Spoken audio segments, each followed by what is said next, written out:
Now, if you read the title of this video, it mentions the Ioniq 5 as well as the Creta. And you see that's because back in 2023, when Hyundai launched the Ioniq 5, they were very conservative with their sales targets, aiming for a modest triple-digit number.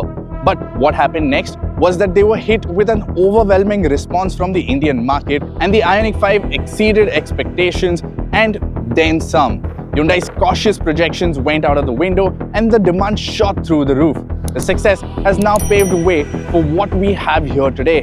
Hyundai's bread and butter, their bestseller, the Creta, is now electric.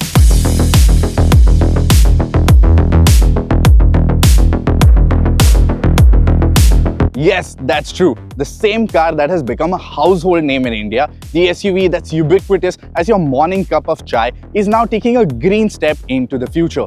So is this the electrified version of an icon, the next big thing? Or is it just an attempt to squeeze some extra juice from a well-loved formula?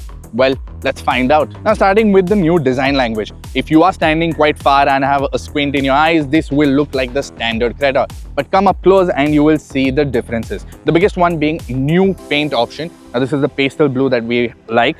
There's a matte version of this as well. But if you come closer, you will see this new panel over here, which is masking the grille because it doesn't need that kind of cooling like an ICE engine. And it follows Hyundai's global pixelated design language. What you also notice is a cutout in the center. It's like a nose which is masking the charging flap.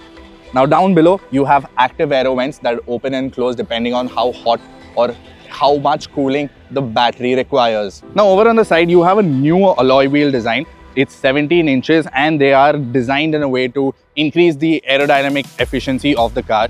Also on the side, you have a new request sensor. Earlier there was a button and now it's just a sensor, because you can also use keyless entry, which is your digital key through your phone, and you can share it with 3 different people. And that brings us to the back. Now over at the rear, not much has changed. You have the electric badging over here and a new design for the bumper with the pixelated design language that Hyundai is known for their EVs. Now overall, the design is very conventional, very similar to the Creta that we know, and I like it. But I just wish Hyundai had put in a little bit more effort to differentiate this from the standard Creta like they did with the N-Line. Now let's get into the cabin. Now when I sit in, you will notice that my leg over here touches the drive selector because it doesn't have a drive selector in the center. It's mounted like this, like the Ioniq 5. And every time I get in, it just hits and puts it in reverse or drive, but it doesn't go in that because I have to press the brake. But you will notice that this happens because even in the lowest setting of the seat, the foot floor is quite high because that's where the batteries are placed. But this is an issue if you are above 6 feet 2 inches. But there are a lot more things on the inside that make up for it. Inside, the dashboard is pretty much the same. It's just finished in a different theme. You have grey and navy blue as the theme for the Creta EV. The screen setup is the same. The instrument cluster gets new graphics because it's an EV. They're slightly small for my personal liking and have this annoying pulsating feature that keeps distracting you while you are driving. The steering wheel in the Creta Electric is distinctive from the Creta ICE cars. You have this nice Morse code over here which spells out H for Hyundai, and it's got a slightly flat bottom as well. Overall, the paddle shifters feel the same as the Creta N-Line or the Creta automatic variant, and you also have dual zone climate control center. But this unit is coming from the Alcazar and not the Creta because it gets touch sensitive buttons and not the physical ones that you get in the current Creta ICE cars. Even the center console is inspired clearly from the Ioniq 5 because it has this floating design over here. There's some storage space underneath because you don't have a transmission tunnel in this EV, and you do get different drive modes. You have normal, eco and sport. That is something I'll get into more when I start driving the car. Apart from that, you have ventilated seats for both front passengers. You have electric adjustability for both of them, and it's a quite high quality and a quite familiar cabin that you know. Now, a particular nitpick over here, you have this space over here wherein you have your charging ports and you have a wireless charging pad. But this kind of looks like an afterthought because you have these studs over here to keep your phone in place, and the phone itself is on this rubber puck that is slightly elevated. So the phone keeps going up and down, kind of rattling from time to time. And it definitely feels like an afterthought and not something that I expected from Hyundai. Now it's a similar story in the back. Because the floor is raised, under-thigh support isn't adequate. You do get an armrest in the center with cup holders. You get a sunshade over here. You have Type-C charging ports with dedicated AC vents. But what is new is this. Now you have full control over the front seats from the back to give you a boss mode. Now a couple of things that are new and something that I'm not a fan of is a work tray and V2L, which is basically you have a 3-point plug over here so that your boss will want you to take that laptop of yours, put it on the tray and work for more than 90 hours a week. Now the Creta Electric is not based on a dedicated EV platform. It shares its architecture with its ICE siblings, and yet Hyundai has managed to put in a frunk over here. Now it has a capacity of 22 liters and 10 kgs, which should be enough to store your charging cables, and it will make it more convenient for you to charge because the charging flap is right here in the front.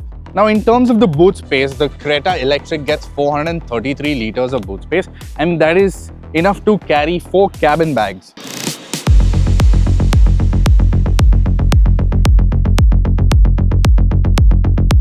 Now, underneath all this sophistication lies a choice of 2 battery packs.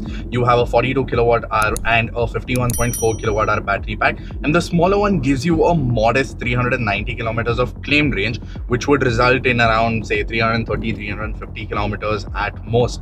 But you also have a bigger sibling which gives you 473 kilometers of claim range, which again will trickle down to say 420 kilometers of real world range if you use regen and are driving quite economically.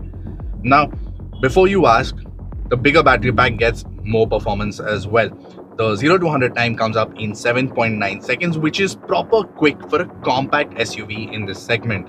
Now, driving is silent, smooth and eerily calm. There's no engine noise, there's no vibration, just the whir of the electric motor as it dishes out 169 brake horsepower with a sense of occasion.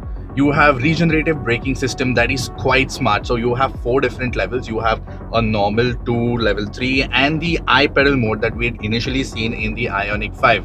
What it does is it allows you to drive with a single pedal. So as you lift off the throttle, the regenerative braking comes into play and it slows down the car to a standstill as well.